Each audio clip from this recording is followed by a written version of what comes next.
Priyanka Gandhi Vadra slams government over unemployment. Priyanka Gandhi Vadra alleges mafia raj in Assam. Priyanka accuses BJP of washing machine politics. In a fiery address in Dhubri, Assam, Congress National General Secretary Priyanka Gandhi Vadra launched scathing criticism against the ruling government, accusing it of prioritizing self-interest over public welfare. Vadra asserted that the current administration neglects the struggles of the people, highlighting the alarming levels of unemployment plaguing the nation, which she claimed to be affecting a staggering 70 crore individuals. सरकार का पूरा ध्यान अपने स्वार्थ पे है, मंत्रियों का, सीएम का, सबका अपने ही स्वार्थ में है। हम कैसे कमाएंगे, जनता कैसे कमाएगी, जनता के क्या संघर्ष हैं, कोई इन पर ध्यान नहीं दे रहा है। आज बेरोजगारी इतनी ज्यादा बढ़ गई है, 45 सालों में सबसे ज्यादा बेरोजगारी आज हमारे देश में है। आपको मालूम है 70 करोड़ लोग बेरोजगार हैं, 70 करोड़, 30 लाख खाली पद पड़े हैं, 30 लाख खाली पद केंद्र सरकार में पड़े हुए हैं इतने सालों से, उनको भरा नहीं गया है। जिससे बात करो बेरोजगार है। Furthermore, Vadra lambasted the state government, alleging the presence of a mafia raj in Assam.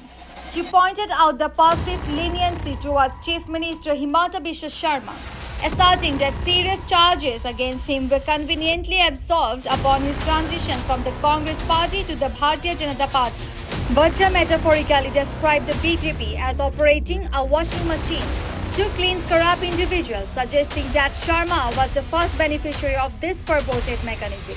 यहाँ असम में माफियाओं का राज चल रहा है। भू माफिया, सुपारी माफिया, बालू माफिया, कोयले का माफिया, हर तरफ देखे तो वसूली और माफिया चल रही है।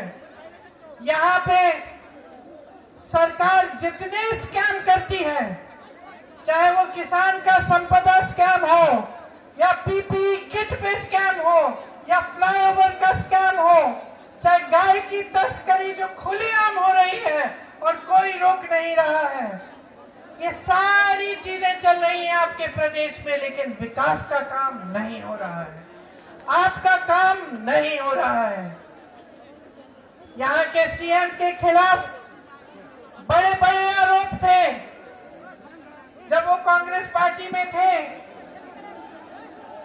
तब उनके खिलाफ एक बड़ा आरोप था। जैसे ही वो बीजेपी में शामिल हुए, वो सारे आरोप गायब हो गए। बीजेपी ने एक वॉशिंग मशीन बनाई है, जिसके अंदर जिसको डालो पहले वो भ्रष्ट कहते हैं, जो भ्रष्ट होता है दूसरी पार्टियों से लाके अपनी वॉशिंग मशीन में डाल के साफ कर देते हैं। तो ये सबसे पहले इन्होंने आपके ही सीएम के साथ किया, और ये मिसाल बन गया पूरे देश के लिए कि एक तरफ ये कहते हैं कि भ्रष्टाचार हो रहा है, और दूसरी तरफ जो भ्रष्ट है उसको अपनी पार्टी में ले लेते हैं, और सारे आरोप सारे के सब थम जाते हैं।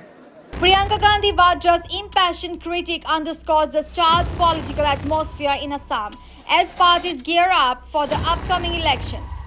Her accusations against the government are likely to fuel debates and discussions on governance, corruption and unemployment, further intensifying the electoral contest in the state. News Desk reports such the reality.